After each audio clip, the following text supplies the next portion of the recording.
Welcome to Rave Sensation. I'm your host, Dan, and in this episode, I'm going to be looking at Illustrators magazine, issue number 42. This is the fabulous magazine from the UK. I just received this one December 2023. I think it came out a few months ago in England. But here you go. We got it now. As you can see, it starts off with a Corben cover. And it has a Corben article. It has a conversation with Jim Rugg of the cartoonist Kayfabe. An article on G.H. Thompson, a children's book illustrator. And an article on George Wilson and his painted covers for Gold Key Comics. So let's take a quick look at this, shall we? So this magazine, I love it because it does such a great job of reproducing the illustrations. It comes at a good time. I don't know how far in advance these are done. They start getting these articles together. In here it talks about how they had wanted to do this interview with Corben, but he had turned them down. They make it sound like this was just recently, but you know how long it's been since he passed away now. So it makes it feel like maybe this was, they take a long time to get around to getting these articles pulled together. Now, that's okay when you're going to do stuff like, there's a lot of cool stuff like this Conan meets Tarzan meets Prince Valiant, this little gag. I haven't seen this one before. I don't know where else this has been reprinted. That's funny. Squatrant number 4 originally, the fanzine. So, here's it shown rough finished. I just reread this story recently. So it goes over, there have been several times where different people have gone over various aspects of how Richard Corben created the color and his work on comics, which changed over time. And, it talks about this. This is a fantastic scene here.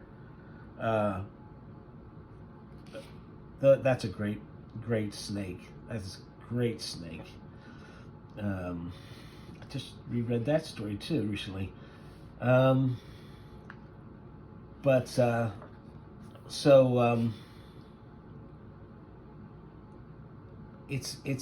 well thought out article. Sorry, my head's a little fuzzier than usual, even then. I have a bit of a cold. You can see here they've picked some great work to highlight. Some very interesting stuff. Lots of Corben monsters.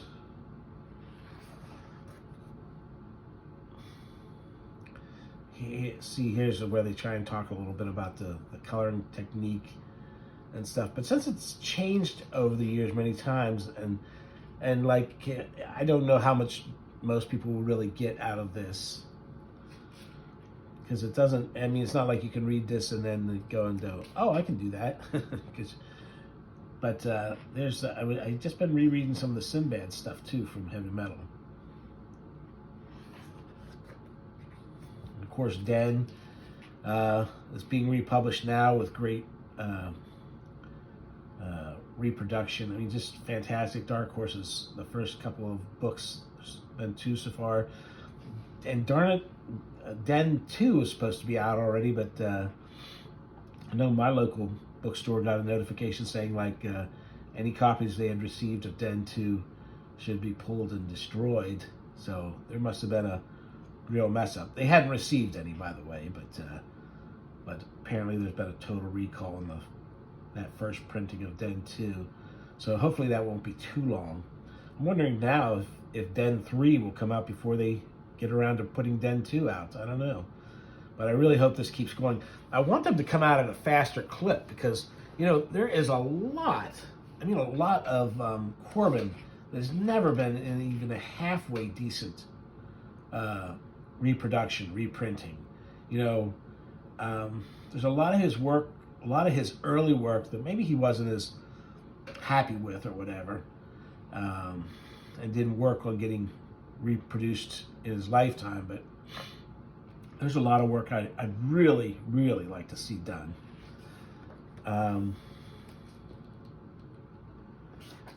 Oops, sorry.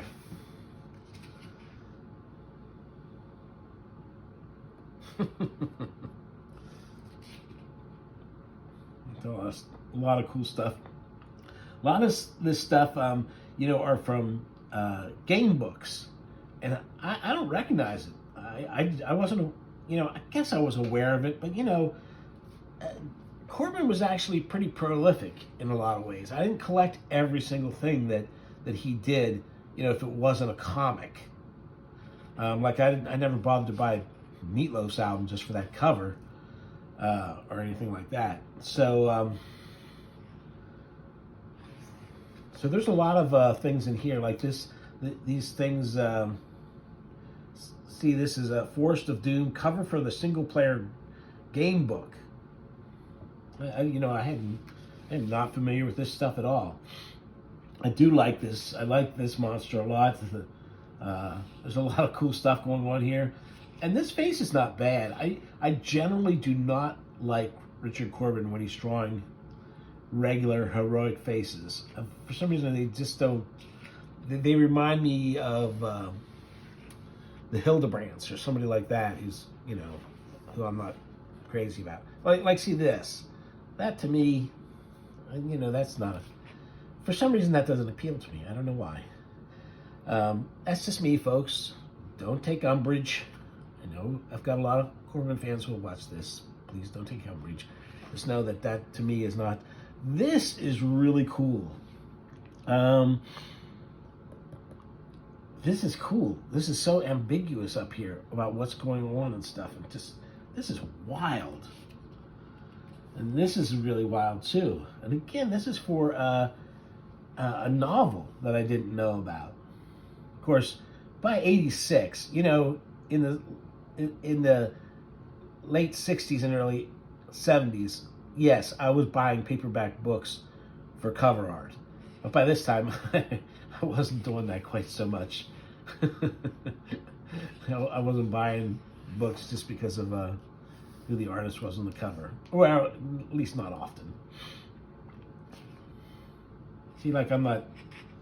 Something about that's not regular Corben appealing to me. That's fun. Yeah, and I do like this character. I like the way he drew her.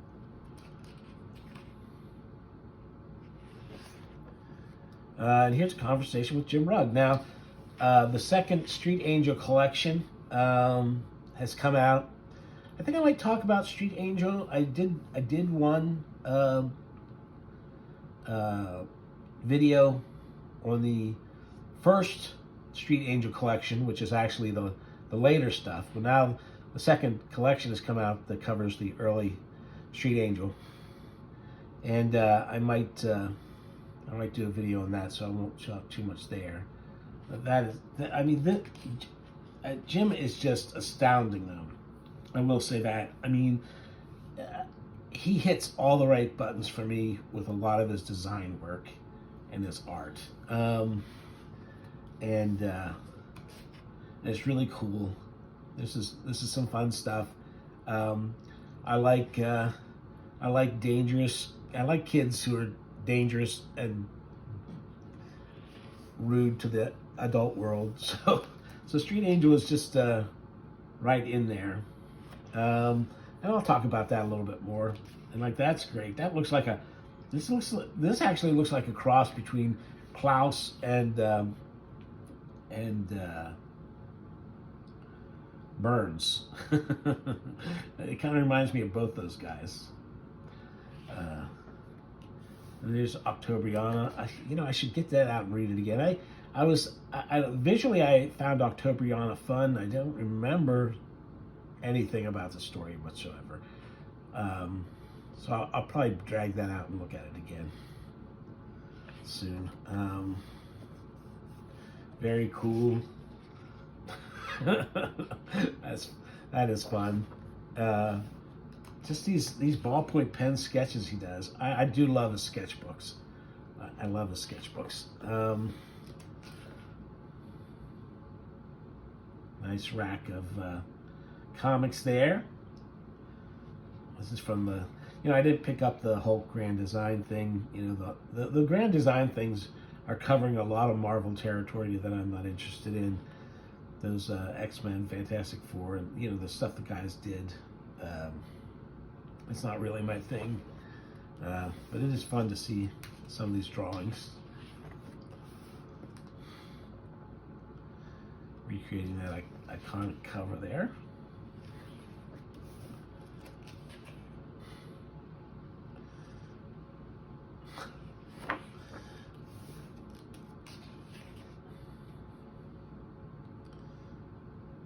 I'm not sure what the heck this all is about, but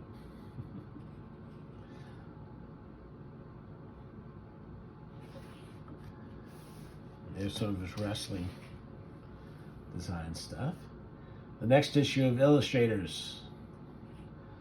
Gonna be a Western themed one. I see a Severn cover there. Lots of pulp stuff. And I may or may not pick that one up. These are expensive though, folks. I usually get mine. I usually get them at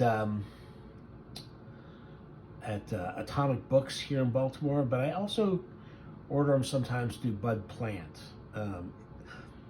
You can order stuff directly from the publisher, and they're pretty good. It's kind of expensive as far as the postage from the UK, but there you go.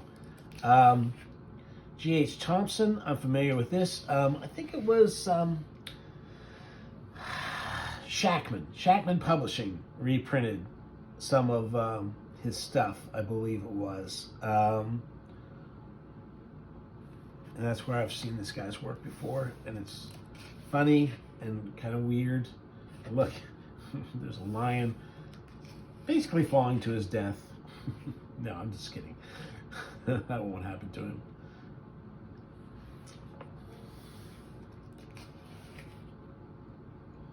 And this is just a little write-up about the way he got popular.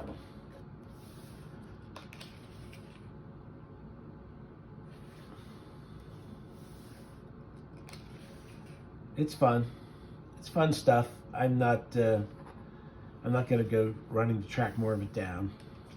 I might actually have a couple of that, because I used to work for a place that got all these samples from them, and I kept some of those stuff that was some of the weirder stuff for a while that Shackman reproduced. And here we go. Now this was really interesting to me. This is George Wilson, and this is a showcase of his Dell and Gold Key covers. And Joe Jusko, who famous painter, did comic covers and all kinds of stuff. They say he asked him, why hasn't there been a book showcasing George Wilson's covers, the paintings he did for these covers? And so they said that's what led them to do this article. Again, how far out are they working? Because in 2022, Hermes Press announced that they were doing a book. Now, it was supposed to be coming out in this year, 2023. It's been pushed back to 2024. But it is still in the works. And Hermes Press is the people who do, they're the ones who did a bunch of these Frank Thorne reissues. As a matter of fact, when I looked, last time I looked on there, they were selling some of these, like this was on there. This is a $60 book. They were selling it for $30 through their mail order. So if you're thinking about getting it, go straight to Hermes Press. I wish I had bought it. I bought it when it was new for a lot more than that. Well, $60. So George Wilson. So a lot of the Dell and Gold Key comics. When I was a kid, by the time I was seeing these, I was already under the spell of Jack Kirby and Steve Ditko and the Marvel Manor. And the interior artwork of these, and there's some good artists working for them, but, that work, as much as I might think of Manning as being an excellent artist, he is an excellent artist, but they seem static compared to they don't seem nearly, they might have a good pose, but the way the panels flow, the way the pages are, a lot of times they don't seem like, they just don't seem as wild and out there. I mean, I haven't seen some of these in a long time. Next time I'm at the dollar bins, I might try and pick some of these up and redo them. But that being said, we're talking about George Wilson, who did a lot of the one thing that made these the Dell and Gold Key books stand out was they were painted. They looked like pulp covers more than comic covers. And some of these could, look at that. That's pretty wild. That's great stuff. And so, anyway, what I was saying was Hermes Press is going to be putting out a book, an entire book on George Wilson. Should be out 2024. In the meantime, we've got this nice little overview. It's Electric Eels giving Tarzan a hard time. Oh, that might be Korak. Yeah, I think that's how you tell the differences. The hair color. This is Korak. So you see here, there's some really, really good stuff. I like that a lot. The funny thing is, the person who picked out the images for this, I think they were doing it by which ones they had the uncluttered stuff, because some of my favorite, and hopefully the book is going to have more, because they don't have some of my very favorite covers in this article. So I know there's lots more good stuff to come. The Space Family Robinson. What was this? Space Family Robinson. Here's the gallery section, which is this full page. Yeah, Torak always looked like it was going to be pretty thrilling. There's Magnus, the robot fighter. Ripley's Believe It or Not. Ripley's Believe It or Not oftentimes had cool monsters on the cover and very little monster action inside. Boris Karloff, Tales of Mystery. An Evil Knievel looking like fighting a dragon. Just fantastic stuff. Okay, well, this pose of Barnabas is maybe not the greatest. Looks like he's hailing a cab more than he's... But that's fun. That's really cool. Wow, that's far out. Dr. Solar, Man of the Atom, number 4. A Ghost Wolf. This, at first, the first time I looked at this, I thought something was wonky. Then I realized they're doing that ghosting. It's a ghost coming out, so the lid's not supposed to be the whole way open, and there comes the Ghost Wolf. So that's pretty cool. There's Native Americans meet. See, they were those guys who claim the Vikings came to North America and interacted with Native Americans. They're right, because there's the comic proof of it.